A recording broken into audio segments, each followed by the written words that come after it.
এবং সেখানে ক্লাবের মধ্যে একজন নেত্রী থাকবে, সদস্য থাকবে, ওনাদেরকে সেলাই মেশিন দিয়ে সেলাই শেখানো হবে, অন্যান্য জিনিস আপনার তাঁত শিল্প করা হবে, বিভিন্ন ধরনের বিদেশে যাতে এক্সপোর্ট করা যায় সেরকম অনেক কিছু আড়ঙের মতো কাজ আপনার এই মহিলাদেরকে করার জন্য বিএনপি সিদ্ধান্ত নিয়েছে।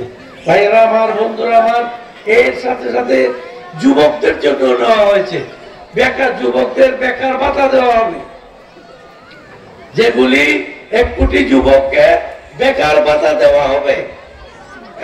এদেরকে যতক্ষণ পর্যন্ত তারা কাজ পায় নাই, কোনো ব্যবসা করতে পারে নাই, ততদিন পর্যন্ত বেকার ভাতা দেওয়ার জন্য আমরা নীতি নিয়েছি 31 দফা। এভাবে সুন্দর একটা সিস্টেমে ছাত্রদেরকে পড়ালেখা শেষে যতক্ষণ পর্যন্ত চাকরি পায় নাই ততক্ষণ পর্যন্ত তাদেরকে আপনার ভাতা দেওয়া হবে।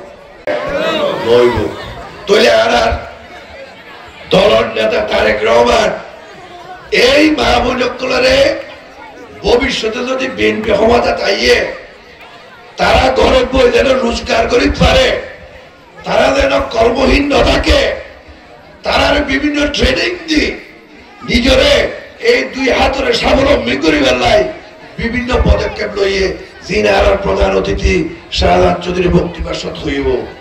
শুধু একটা জিনিস হইব, যদি আগামীতে বিএনপি ক্ষমতা চাইয়ে তারেক রহমান কর্মসূচি লইয়ে, কি কর্মসূচি?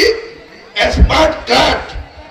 এই কার্ডটা তাই বোধে আর মার করার নামে, পুরুষের নামে নয়, গণর প্রধান মহিলারা ধরে তারেক রহমান হাসগরের বিএনপির পক্ষ থেকে আমাদের এই অকিয় চট্টগ্রামের পরীক্ষিত সৈনিক শহীদ প্রেসিডেন্ট জিয়াউর রহমানের আস্থাভাজন নেতা জনাব শাহজাহান চৌধুরীকে নমিনেশন দিয়েছে।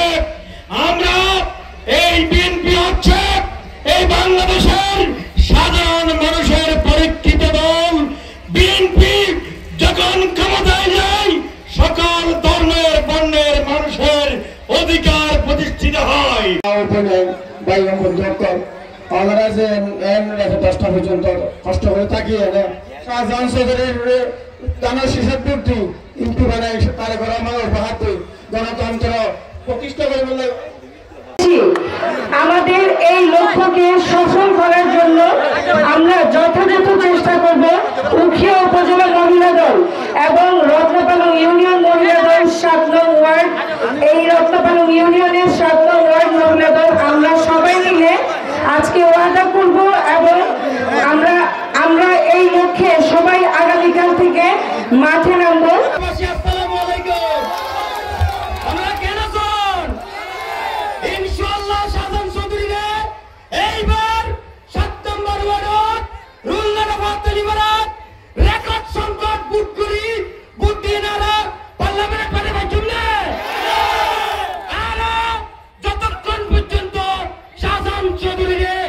নির্বাচিত নরিনা ভেজম এতক্ষণ পর্যন্ত তারা মাঠে ময়দানে আর শাহজাহান চৌধুরীর কর্মী হাসগজ্জম বাজিয়ল আর তো শাহজাহান চৌধুরীর ভাইবেল লাই কক্সবাজার টেকনাফ সাহেবের হান্নাই আইতি টেলিভার তো রুলার